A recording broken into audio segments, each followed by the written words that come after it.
Everybody, welcome to the Laid Back Podcast. Today we got with us Jordan Fihaki. He's the founder of the Fearless Wayfinders. He lives out in Oakland, California, and he just so happens to be my cousin. So, how you doing, Jordan? I'm good. I'm good. Thank you for having me on here, man. Yeah, Yeah, I appreciate you reaching out. I was excited. yeah. We talked about the Wayfinders before, but we never really got to go too far into how you started and where the idea came from and everything like that. But you want to give us a little intro on the company and how you guys started? Um, I think to talk about how we started uh, the Wayfinders, you got to go a little bit, a little bit further back than when I actually started printing the shirts and stuff for the Wayfinders. Um, I've always been I've always had like a creative mind, and I would doodle on things. I mean, as a kid, and I'd watch my dad doodle around, and I'd wanna draw like he does. So I just kept going at it. Um, and around middle school is when I started doodling on shirts, and from a church event we had back when I was in middle school. Um, One of our youth members, our youth leaders, had a activity for us to use fabric paint and and draw on a shirt or on a little bag, toter bag. And so like Hmm. from there I kind of got in I found like an interest in putting these things I was doodling or drawing onto clothes. And so I started doing it on shirts. It started off with like the Hawaiian flag or the Tongan flag, and then little Bay Area shirts. I never sold it or anything. I would just wear it to school, and people found interest in it. But that's I think that's where the journey began with actually like making clothes, and then years later, I started a brand called the Indigenous Delegates, and so uh, uh, the Indigenous Delegates it ran for a few years, and then I just kind of lost interest in it. I felt like it was going in a direction that wasn't uh, true to myself. Like I Hmm. wanted to storytell, and I wanted to portray like a good message, but it just kind of fell off. Like I had we had our first kid, and then a lot of my attention went to that, and then I was just grinding a lot at work. Um, so I just could kind of put it on the back burner. And then a few years later, after stepping back from that, learning from my mistakes, business wise, because it's one thing to make something to sell it. It's another thing to learn how to manage that money Hmm. that's made from this. Um, I think the money making the money would be easy, but it's what we do after saving it or putting it back into the business. Hmm. Um, and then just a couple years after sitting back and realizing my mistakes and whatnot, and learning from it, um, I decided I just can't had that itch. It's always been on my mind. Like that's something that I want to do. Like I'm passionate about. So Hmm. I didn't want to come back out and revamp. Like people were asking me to just revamp what I already started before, but I feel like I just burned it and just threw it in the ashes. So and after some time, I just was trying to think about what I would call this new brand. And I remember driving. I was at work. I became a truck driver and started driving. I'm like, man, I want a name that's kind of meaningful or whatnot. So I remember just driving. I wanted a name that would kind of like have people thinking like, what does it mean? Where does it come from? But also have that feeling of like, oh, I know what that is. And so like Mm-hmm. with that thought in my mind, I remember just driving and I'm trying to find my way to the next stop that I have to go to make my deliveries, as a truck driver. So like I remember just riding. I was on the 880 highway over here in Oakland. I might have been going towards San Francisco. And so I'm just like, I remember I was talking to my boy on the phone, like, man, I'm trying to figure this name out. And so I mean, him asking the question, like, where are you going? Like, where's your next stop at? And I'm like, man, I'm trying to find it and whatnot, right? So I'm like, I'm moving, the truck is moving, I'm going a certain direction. I'm trying to find this destination. I'm trying to find my way. Find wayfinders. And I clicked, I'm like, oh snap, the wayfinder. That's me. I'm a wayfinder because I'm trying to find my way. Whatever. You know, I thought it would be one of those just what was on the back of my mind of thinking of finding a name that's that could be a conversation starter. Like, oh, what is the wayfinders? Oh, or somebody might be familiar with it. Oh, I know what you mean. You're trying to find your way. And so yeah, um, okay, that's how the name came about for the Wayfinders. Was me driving down during work, trying to find my way to my next stop, and I felt like it was meaningful. And now it was just trying to figure out what I was gonna do with the Wayfinders, knowing that the Wayfinders, I'm trying to find my way. Okay, that's gonna be that's gonna be my plot. That's me. Um, that's me using this brand to tell my story. So anything that I put out on the garments or any design, there's always a little message with it, whether it be on the shirt tag, on the shirt itself, the design.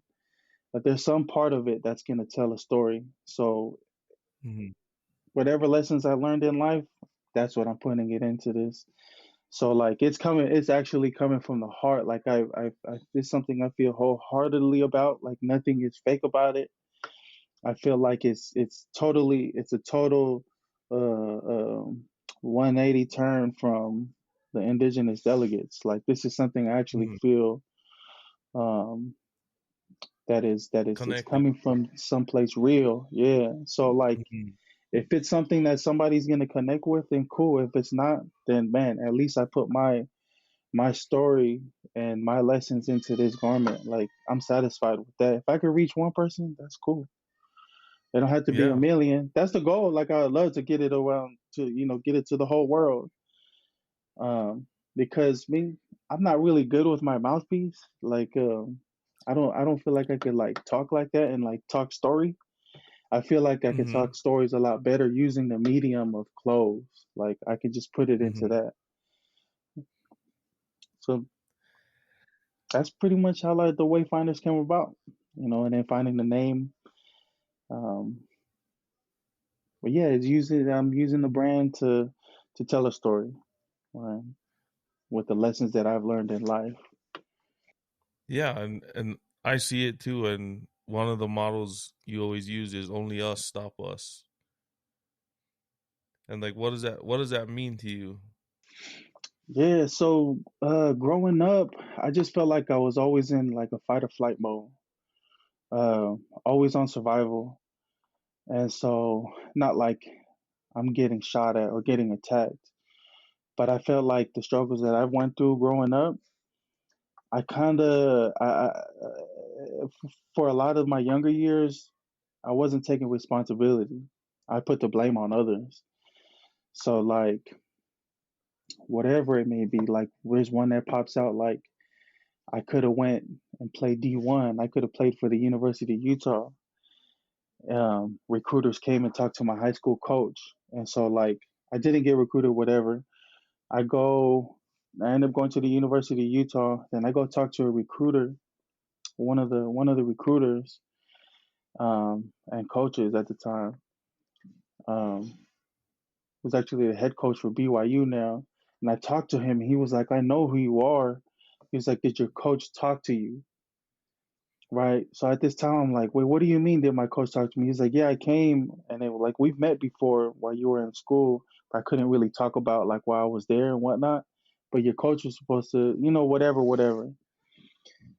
Um, I I held that against my coach Mm-hmm. for as an example. For a long time, really, like I hated football. I didn't like to watch football after that, because I wasn't playing it. But I'm blaming somebody else for that, right? Like it really wasn't his fault. So like I'm looking on the outside. I'm looking like at what other people is doing. I'm worried about somebody else's moves, um, rather than taking responsibility and figuring it out myself, knowing that I'm the only one that can stop me. Like there's nobody like if to bring the power back into my hands and that responsibility and reclaim my warrior spirit, like to reclaim that is to take responsibility and realize that it's coming from inside. Ain't nothing on the outside. I'm not at war with anybody. We're not at battle with any situation like anybody that's any external forces. It don't matter. It's how we're gonna respond to it. I say, and then that's why I say only us stop us. And then as a people too, like we're the only ones that's really holding us back. Yeah, there's Mm-hmm. nothing else out there can stop us really, unless Yeah. we allow that to happen. And then Mm-hmm. nothing can stop me unless I allow it to happen. That's Right. that's the main message that I'm portraying out there, and that's why that motto um, is what I chose to put on a lot of the clothes, a lot of my social media posts and stickers and whatnot. Because it might get tiring to some Yeah. people, and I feel like it does sometimes, and even sometimes to myself. Like I hear it so often, but it ain't reached the world yet. I like everybody to Mm-hmm. realize that. Take responsibility. Don't worry about what anybody else is doing. Just do you. Figure out your Right. situation and adjust, adapt. Mm-hmm. Yeah. I mean, I like the models and all the stuff you put on the clothing, and I'm always checking it out. And I mean, you just have it's funny because like you got inspiration from your dad, and then I got a lot of inspiration from my mom, and I feel like that artistic thing kind of just runs in the family, and it's it's it's pretty neat, man, to see you push out all the lines of clothes. And I've been watching your social media, and you've been working with a videographer and getting some sick social media stuff going. It's pretty solid. You've been doing a lot of stuff for the community too. You made a couple of um grants. I want to say grants. Yeah, back in like 17 or 2018, we had I partnered up with a couple friends from the city in San Francisco, and well, they actually came to me with an idea of creating a scholarship, and we decided to do two. So they'll come, they'll come with one. They'll come up with one of the scholarships, and then what I would have to do is come with the other half of the scholarship. And then that was like that was actually our first collaboration right there. Was working with Mm-hmm. them to create um, a couple scholarships. Yeah, I think it was a young lady from USC that got it, and a young fella that got it from UCLA. Yeah. Nice. That's good to see you guys giving back to the community. Yeah, Um. we try. We try. I actually just try to do is I try to just move swiftly with what I can. Mhm. We still got this community to worry about. That's the Mhm. kids, the wife, Mhm. the family. That's our immediate community. That's first, and then Mhm. and then and everything else comes after. This is Yeah. this is just a vessel that I hope that can you just do good. Not a vessel that can do bad, and Mhm. that's what the Wayfinders is. Really just a you know um, to support, and just do good. Yeah. Um, Sometimes it's not all about the money. You can Mhm. make a ton of money off of the Wayfinders and just and rake it in. But Mhm. I also want to just do it's not something I'm gonna scale to like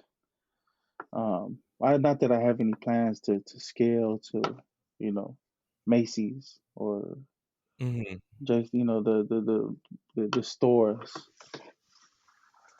Yeah.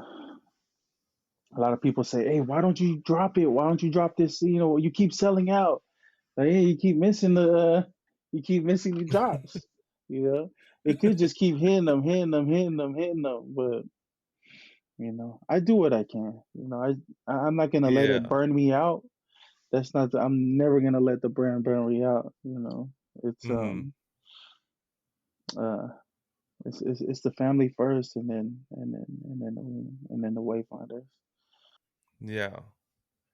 And it's more meaningful to when you take the time to create something instead of just throwing it out there, and you've got your story to tell, right? And you want to do it the right way, so you don't want to just throw a bunch of crap out there just to make the paper. Yeah, and a lot of people do. A lot of people do. Mhm. Yeah, Yeah. I see it a lot. And I wish them the best. Like if that's their motive, money's a motive. Cool. All for it. Yeah. Um, as for Yeah. me, uh, you I know, think I think people can appreciate that you take the time, and if they know the story behind the pieces that you're creating, then you know you just got to be on time for the drop. You got to be waiting and ready for it. And if you get it, it you can get come it. If you anytime. don't, right? It can come Have you run anytime, into man. like have you run into any challenges or Man, anything that's been as a small business owner? yeah, just like I kind of mentioned before, like um with the first brand, mismanaging money. I think the financials um is a it's a tough thing, right? Because Mm. like I said, I could put any design I want to on a shirt, sell it or whatnot, make the money, but it's what I do with the money. So managing money, I think, has been something that I've struggled with before, and um, man, I'm trying to find what's hard about it. Like I don't think like and maybe sometimes I'll have like a designer block. Like I can't like I'm Mm. like man, what am I gonna but I feel like when I start thinking hard about what I'm gonna drop next is that's when I won't find nothing. It comes like a thief in the night. Like I'll be sleeping, have a dream, and I'll wake up and I'm like, oh snap, that's it. Like I gotta put it down. And that's Whether kind of how you got the name. That's kind of how you got the name too, right? You were just driving for work and it just came to you. It's funny how all of those ideas they just come when you're not really even thinking about it. absolutely, and that's what I just try to run with. once I start trying to figure out how to design something, it's why I don't really design for nobody. Like people are like, oh, could you draw me this, or could you? I'm looking to get this made. What you think? Could you like? To, I'm I'm not that kind of artist. Like Mhm. this art, it'll just come naturally, and it'll come like when I least expect it. You know, Mhm. I'll be I'll be on the toilet, like just oh man, a thought will come to my head, have an epiphany, and jot it down, or I just put it in my notes, and then just like I'll revisit it time after time, and then because I have a whole bunch of notes of ideas and everything, but I'll go back to it time after time, like all right, this I think it's the right time to drop this one. I won't Mhm. just as soon as it comes to mind, I'm gonna release it. Yeah. It has its time. You could be Um, watching a podcast about Bigfoot and aliens and get an idea. Boom, Sasquatch. Like, oh man, we got to put that on a shirt. Uh, That's how the ideas come. You just you never know when Bigfoot might pop out, but when Bigfoot pop out, you're like, yeah. oh, okay, you Uh, know. well, I was. Does your culture ever inspire? I mean, obviously it does, because you've got a lot of tribal prints and Tongan tattoo and designs. And how does that inspire you for your designs? Because you were going down a road. You wanted to you did tattoo for a little bit, right? Yeah, I was For fun. tattooing. Mhm. Yep, I was tattooing for fun. That was another medium I wanted to get into.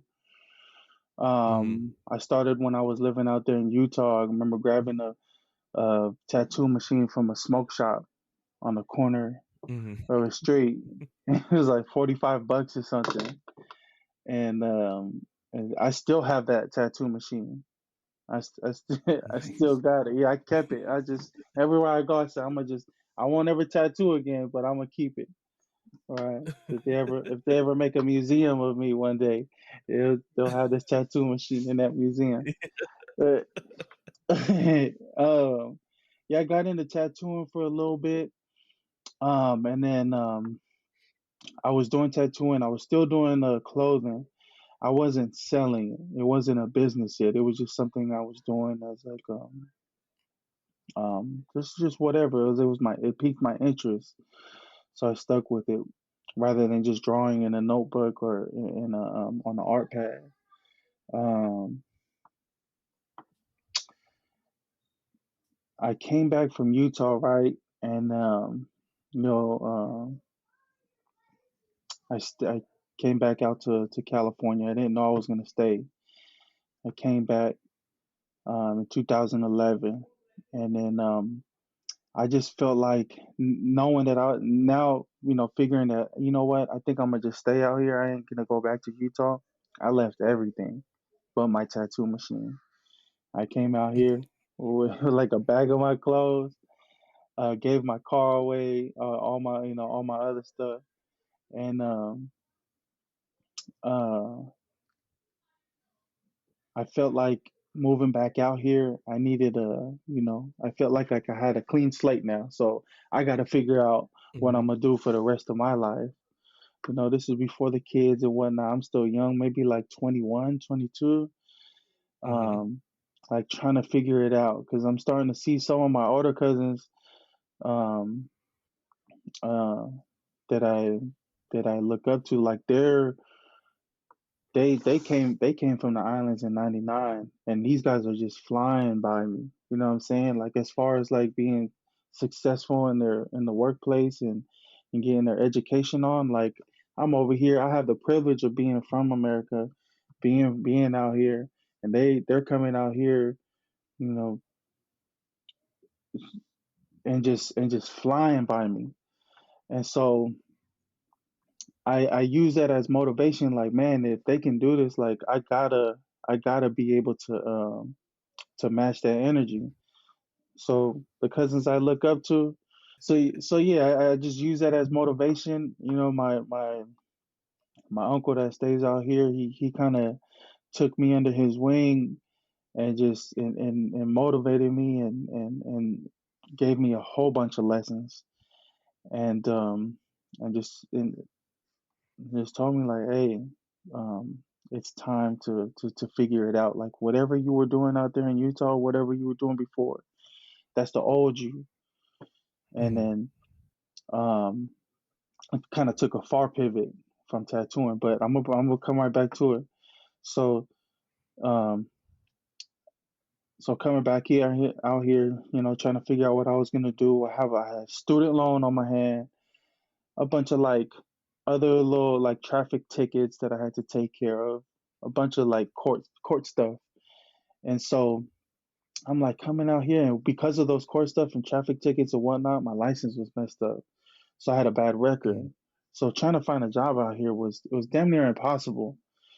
So anyway, I Mm-hmm. worked. I did security, got paid under the table type of thing. Um, Working crazy hours.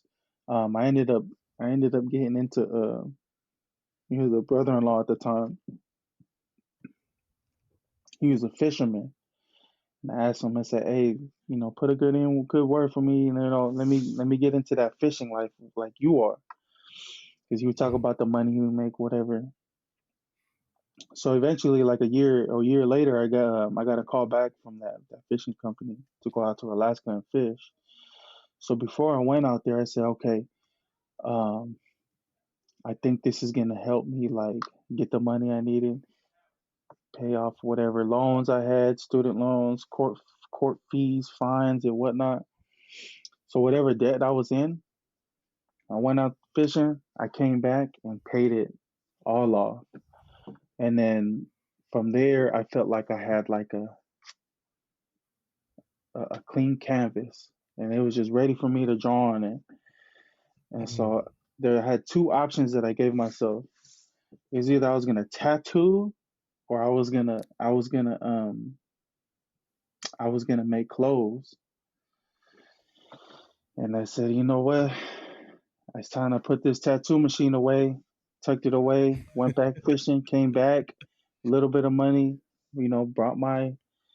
Bought my a screen press, a silk screen press, and then was just like trying to get to work, Mm-hmm. you know.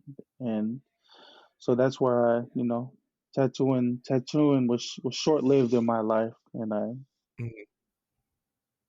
yep, gave it up.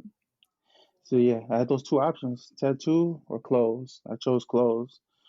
A lot easier, Yeah. less stress, And Mm-hmm. then in time, I'm gonna just keep working hard, and then like I said, my uncle took me under his wing, and his kids they're doing really well. They're solid, grounded, they're anchored. They weren't like as chaotic as I was, especially in the head. So like he just said, just look at what they're doing and follow those steps. And if you could do better than them, then do better than them. That means the better they Mm-hmm. do, the better you do. Not on like no competition type of thing, but like to use it as something to keep reaching for. So he's saying don't. So what he's telling me, he said don't get comfortable, because the better he does, the better your older cousin does, the better you do. The better you do, the more he's gonna want to do. So it's just a constant leveling up, never getting comfortable type of situation. Still to this day, like I still look up to him, and then they tell me like we have our talks and everything, and they say how proud of they are of me and whatnot, and I tell them, I say, hey, Mm-hmm. you keep doing what you're doing, like I'm just gonna keep I'm gonna keep, this ain't even it, we're just gonna keep leveling up, you know but yeah, my culture influences in with the brand, like because the brand is, I I see the brand is like pretty much, it's so personal to me, like it is me. So like the cultural influences it's I guess drastic, like it's everything Mm-hmm. from the Hawaiian side and the Tongan side, like, and then so like not just that, like we have the Bay Area culture. Like that's a Mhm. whole nother animal. Then I lived in Utah for a little bit, so I have a little bit of that. I was in that culture for a little bit before I moved back. So like all these things, like respect is major. So like I wouldn't Mhm. put out anything on a brand that's out of line, out of respect. I'll push a line with it if I have to, but I won't get out of whack. Like if I won't put no boobies on there or anything like that for the Yeah. like an Islander girl. I wouldn't do that. Like I still keep that respect. Um, just because that's it's embedded in me. Um, Man, I think the cultural influence to me it's everything. And for me, it's like I think I feel like I'm fortunate and I'm privileged because I get to have that the Hawaiian the lessons from you and then my side out there in Hawaii Mhm. and then my Tongan side, which I grew up a lot. It was a lot of my upbringing because I feel like I'm closer. We're closer out here together, and then California Bay Area culture. Like Mhm. you might be able to hear it in the way I talk. Some people comment on the way I walk, but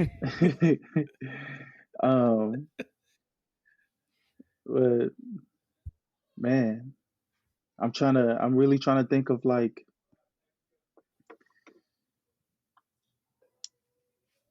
uh, I'm fortunate. I'm fortunate. Like to be part of this culture that we come from, and like to be of like Pacific Islanders and be polys. Like what's crazy? Mhm. I remember learning my first time learning about like what Polynesia was. We went to a Fiji concert. Granny took us to a concert out there um, in Hawaii at an old military base. They used to throw. I'm not sure what that was. If you could remind me, um, it's a military base out there that used to do like events or carnivals. I think you get to go tour and see all the Yeah, Kaneohe planes. Marine Base. Is that it? They used to have a 4th of July um carnival there, and they'd always have, and I think I remember when Fiji was there. We met. The reason why I remember Fiji because we met him that night. I think we had VIP, Mhm. and I feel like there's a picture somewhere because I remember us taking a picture with him. He was like very friendly. He's cool. He's hella sweaty. I remember that he was hella sweaty. He got off stage, but this is one of my first like lessons of like what polys are. It's Mhm. because Fiji says something like where's all my Samoans? Where's all my Hawaii? Like where's all the like and everybody going rah every time he said where my tongue is at rah and he's like where my Polynesians at? And the whole crowd went crazy and Granny was like she was vibing too. She was like, that's us, that's you, you guys are Polynesians.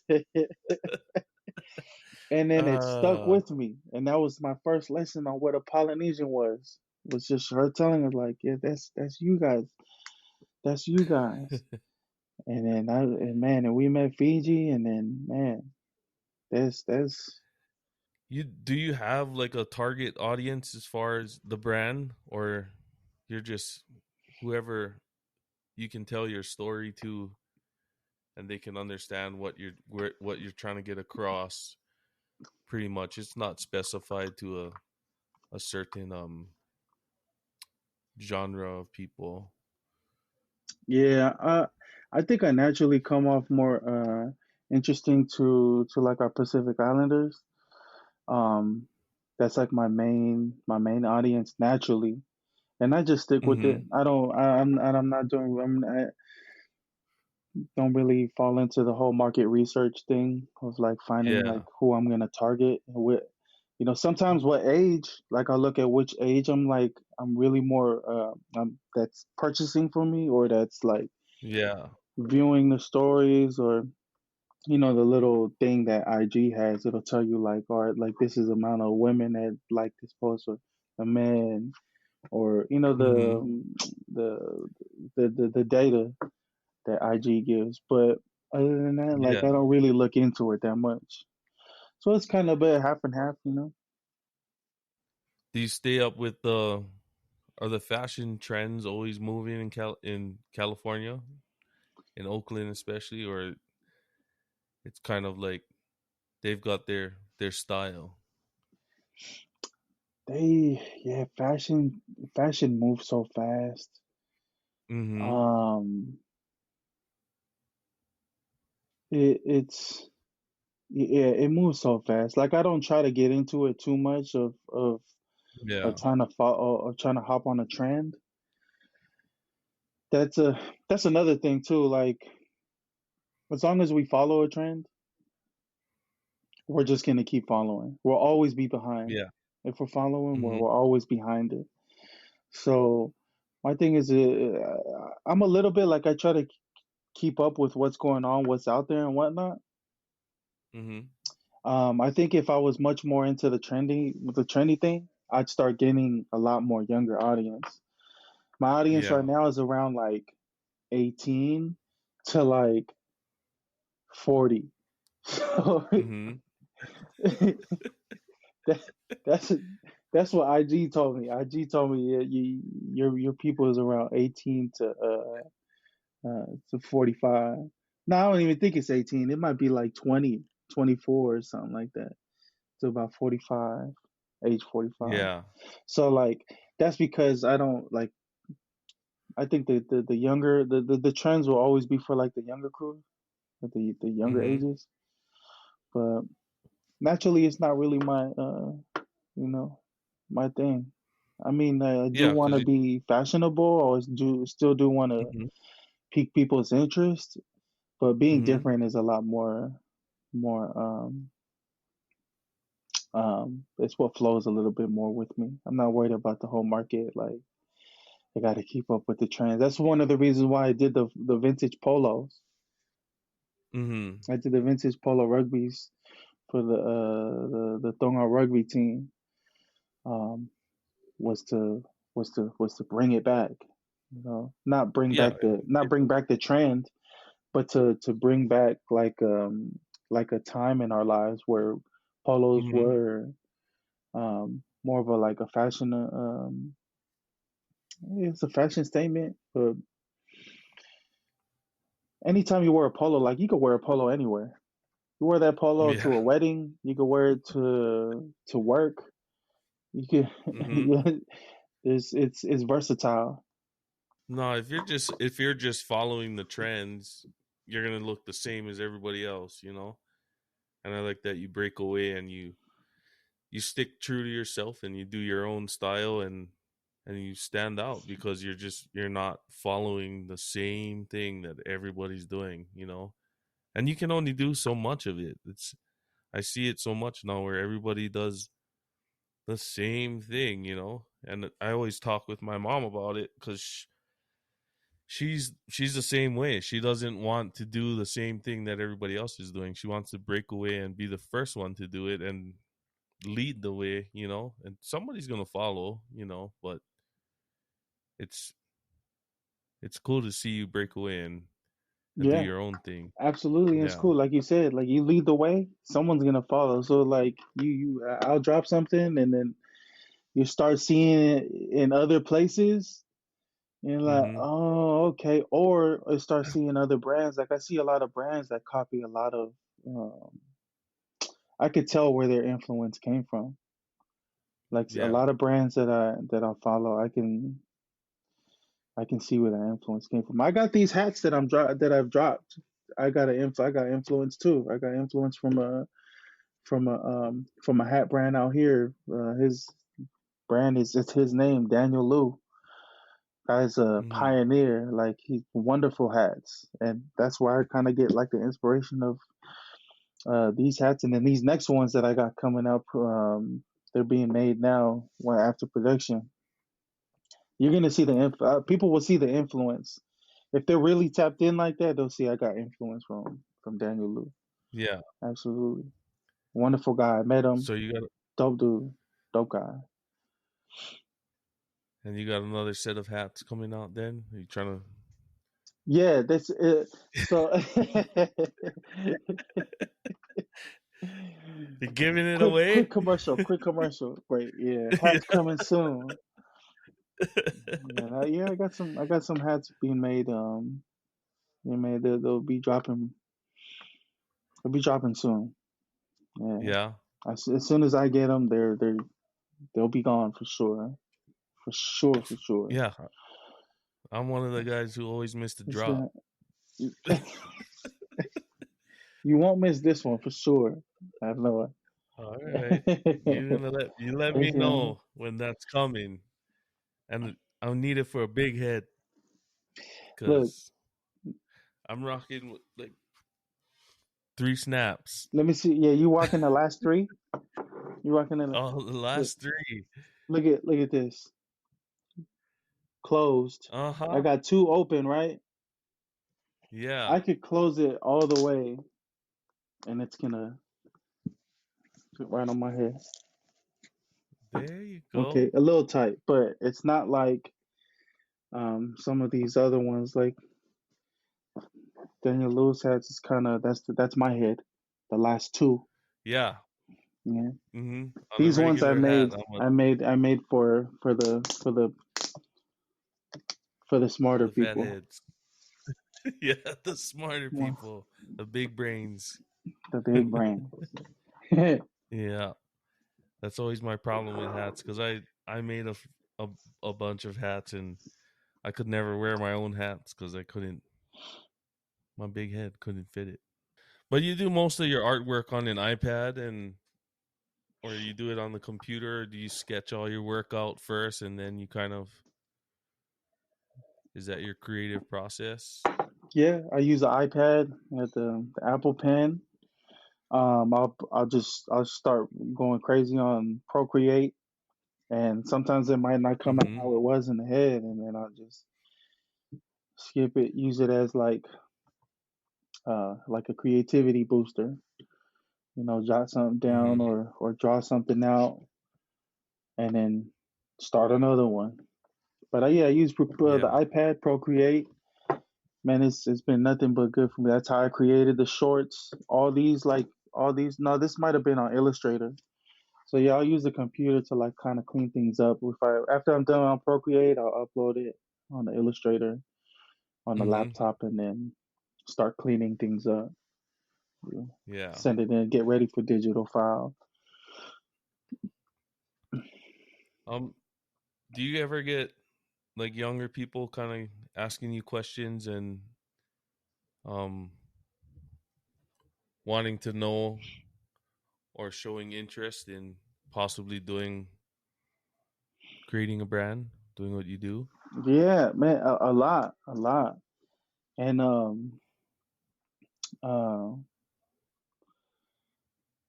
I've had multiple questions. Like I've had some ask like, "Hey, where do you get your shirts from?" This and that, and I've been there too, right? I've been in those shoes, Mm-hmm. and I know how it feels not to receive that information, and Mm-hmm. and the feeling I had after, like I get turned down, oh, I get it from here or here, and then they might be lying or whatever. But I remember, man, like me, the way that I think. Well, I'm a touch, but we'll come back to that, and I'll kind of start by saying how I kind of came about with like finding garments and whatnot. Like after asking a bunch of questions of people who had brands and whatnot, this is part of the one of the reasons why the indigenous delegates didn't work out, because I kind of it kind of goes in. I was putting the blame and the responsibility on someone else because they didn't give me that information. Mm-hmm. And it wasn't until later on where I started to find places and vendors and try to started figuring things out, right? Taking the harder route and just figuring it out. Yeah. Um, I look back and realize I think some people might feel some type of way when you ask them where you get this from and that from, Mhm. um, because they work so hard for it too. No one gave it to them. Yeah. They had to Mhm. figure it out, and I totally understand that part. For me, like if I see that they're kind of interested, I'll spoon feed them, but I won't hide the information. I won't hide vendors. I won't hide manufacturers. Like if anyone wanted to know anything, Yeah. like I gotta kind of see some kind of interest first, to be honest, because man, when you're trying to communicate with someone from China or Pakistan, bro, that's tough. Like, and then you gotta work out through these barriers. So like all this work you're doing, all this chiseling you're doing at this tree to finally get this like to finally find something good, like, and to give it away Mhm. to somebody that's not gonna do anything with it, like it's almost kind of Yeah. like you're kind of like disrespecting the process, from what I see. But I've had people ask me like, "Oh, where'd you get your shirts from?" I told them step by step. This is what you do, bro. Step by step. Go onto this website, do this, get your seller's permit, put that number into this website. They'll give you, real sales certificate, sign it, and then send it back. And then they'll drop the prices for you. They'll take the taxes out, this and this, and you'll get it for this amount, Mhm. step by step. And they say, well, could you order it for me and I give you the money? Like, oh, bruh, like, come on, show Oh, no. some kind of like, show me something. Like, Yeah. it's like Jesus didn't have to explain to his followers like, everything, Mhm. because he give it to them all at once. They won't understand it. Mm, Yeah. it wouldn't make sense. They just kind of had You to gotta put in spoon the feed work. them, spoon feed Yeah. them, and then let them go through the different stages. Yeah, Mhm. But if I see someone's really interested, especially if like they're social media present, like I've had one of my boys like he put me onto a couple hat manufacturers back at the other brand that I had, the Indigenous Delegates, and Mhm. and then he gave it to me, man, and I ran with it, dropped a bunch of hats with it. Um, and I'm forever appreciative of him. That's my boy Josh. He uh he had he has a brand called the Front Runners, and yeah, I'm forever appreciative of that information. So he gave it to the right person because I'm still running with it. Some people you Mhm. give information to, and then they'll slack on it, or not use it, or you know, Well, what would you say to what would you say to somebody who's maybe aspiring to start their own brand or um start to build a company and as far as their finances as and maybe getting the right connections or showing interest and maybe it ain't as easy as it looks because I know for sure you got to put in the work and it takes time to figure out where you're going to get all these products or whatever you need. What would you say to somebody who's kind of trying to get in the game? yeah. So for me, coming from somebody that's in the position I'm in, like I'm not the I'm not like some of the brands that I'll be interested in, like the Hundreds or the Diamond or Crooks and Castles, like some of these brands that are up there. But I mean, they might give totally different advice. But for me, like if we're struggling financially, we might need to chill out on that because it takes a lot of that time you could be using to really hustle and then go to work, stack up some money, and then really approach it um, thoroughly and in a little better in a better situation, living situation. Um, but uh, what else would I say? What have I told others? I have I have a my younger brother um, from my dad's second wife, and Mm-hmm. he approached me saying, I want to start something, this and this. I said, cool, but look, um, work on getting your driver's license first. Mm-hmm. I said, or work off work work on like saving a little bit of more money. Pay your phone bill on time. Like do the little things first. Like Yeah. if you're gonna dive head first into it, like you're just gonna go off the deep end. Um, I just hope you can swim.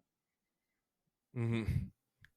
Do your research. Like me, when I was in this printer right here, I don't know if you can see this printer. This is a printer right here that I used a lot for my custom clothing. Now print on heat transfer vinyl, print a design or whatever. Mm-hmm. I seen this printer at a mall kiosk.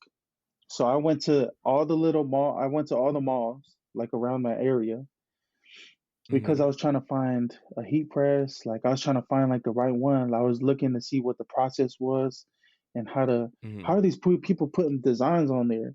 I go over there, $50 for a custom shirt. Like damn, like what? Why does it cost like that? Like what's different? And then I just go and peep or the first question was like, how do you do that? How do you put a Mm-hmm. design on a shirt? So I'd go to these malls and go into the little kiosks. There's a lot of kiosks out here where people do custom shirts. Mickey Mouse's, a lot of people do their Mickey Mouse Disney shirts over there at these kiosks, birthdays Yeah. and whatnot. So I'll just go to them and be like, hey, how much for this one? And it'll be like a single color vinyl. And be like, oh, Mm-hmm. $20. And then, $8 per word or whatever. And I just peep how they're Mm-hmm. charging me. I peep the process and I'll buy it. I'll get that. Okay, let me get that one. And then I'll just sit there and watch them. Sit there, watch the process. Okay, put this name, this design on it. I'll watch him do it. What kind of printer he's using, or what kind of plot cutter he's using for the vinyl. The vinyl brand. I'm looking at everything. The brand of and then sometimes they'll cover it. They'll notice me trying to peep it, and they'll Mm-hmm. like stand in front of it. I'll try to look to see what kind of program they're using on their computer. Oh man, I did. I'm looking at. I go to I go to these t-shirt stores. I look at the brand to see where they're getting their t-shirts from, and then you know what? And Mm-hmm. let me not buy it from here. Let me find the people who's making it. Like, why not just cut this out and let me just go find the people who's actually making it? That Mm-hmm. just that kind of stuff, that kind of research, really putting in really putting in the footsteps, getting our research on and hard work and just trying to figure out that stuff like that. What kind of printer do you use? What do you use for your ink? What kind of stuff like that? That's what I say. If you to somebody that's starting and want to get into it, like really try to like if that's what you want to get into, then get into it. Don't half-ass it. Yeah. You got to be motivated. But yeah, yeah. Don't Takes don't a lot of half-ass it. motivation and time and research and yeah, you just got to have the drive and be able to go and look and find what's going on out there. Because, like you said, not everybody's going to tell you, not everybody's going to give it to you on a silver spoon. And you might find the one off person like you who's willing to, help somebody out. But some people feel like maybe they don't want to help because you might be stealing business from them or whatever it is. But Yeah, yeah, you just need motivation. that's the thing. Like, there's so much money out here for everybody to make. Like, Mhm. uh, There's so much money out here for everybody to eat. Like just because you make more than me, like I'm not, I don't have, I can't. Well, what I should rather do rather than hating and counting your pockets, let me just take that inspiration and that winning vibe that you're making a lot of money or you're making a lot of progress. I'm gonna just take that vibe and that energy and transfer it into what I'm doing, whatever business I'm doing. Like they didn't even gotta. I find a lot of inspiration not just in the t-shirt business, like just business in itself. Like I've peeped a lot of game. I've learned a lot from auntie and granny and Mm-hmm. grandpa and the moves that they make. Like I remember being at at the antique shop and I peeped granny one time. I seen how she dropped the price for a customer. I just sat there. I was watching her. I was a little kid. I don't even remember. I was little, and I remember her saying, I think it was like a $75 thing, and then she's like, okay, how about 50? You know, she dropped it by $25. I said, okay. Mm-hmm. She dropped the price $25. She kind of like trying to they're trying to negotiate. They're going back and forth. That's the thing with business too, right? You're kind of like you throw a little punch, step back, throw a little Mm-hmm. punch. Like you kind of going back and forth. It's a little bit of like a tug and pull. So I noticed that she dropped it. So I'm peeping a business lesson. As a kid, I didn't even know I was gonna run with it and stick with it to this day. And then Mm-hmm. I think the next customer came in. It might have been like a ring or something.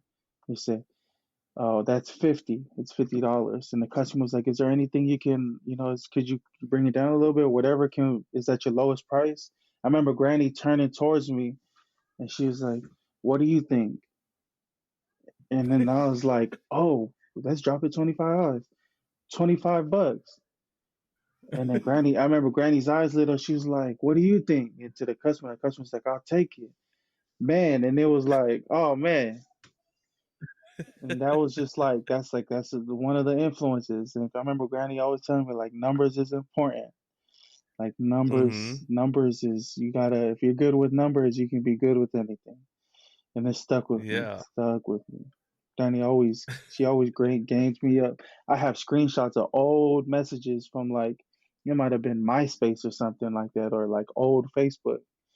Granny will message me a lot of like inspirations, whatnot. I'll ask her like, how's the business or like how's this? Like what do you think about me doing this? Yeah, she just all kind of game, and then people like auntie and your mom and how she moves um with the business and Uncle Joey and then when they first were doing I remember when I first peeped that they started to do the restoring of furniture like Mm-hmm. boom like just seeing that and then like the late nights and everybody, pitching in their energy and their time to like get this piece right. And Mm-hmm. then, and then seeing final products and then seeing like this beautiful furniture that, oh, look at this is what it looked like before and this is what it is now. Like Mm-hmm. it's a lot of hard work. It's like the inspiration and hard work and um, I learned from a lot of. I say my business. A lot of my business side comes from you guys for Oh, sure, for yeah. sure. Numbers, all that, all that. I think we all grew up around that, and it's ingrained in anyone who grew up in or around that antique shop. It's just, and they started with a bottle of wine, and they worked their way up to, they have some priceless stuff in that antique shop, and it's crazy to see how far they've come from selling at the swap meet. Right. It's inspiring, and I'll forever appreciative of the lessons and and everything that I've peeped and learned along the way. Well, I'm super happy that we got to sit down and talk and, you know, get to learn a little bit more about your business and what you got going on. And no, but now that we know you're dropping another hat, we can make sure that everybody knows to watch for that drop. If you keep missing them and you keep complaining about missing the drop and you want Jordan to keep making more, then you just got to be there at the right time. And I'm sure you'll announce something on your Instagram. But yeah, thank you guys for joining us on the Laid Back podcast. And go and follow Jordan and the Wayfinders at Fearless Wayfinders on Instagram and all your social media outlets. And we hope to see you guys again. Have a good one.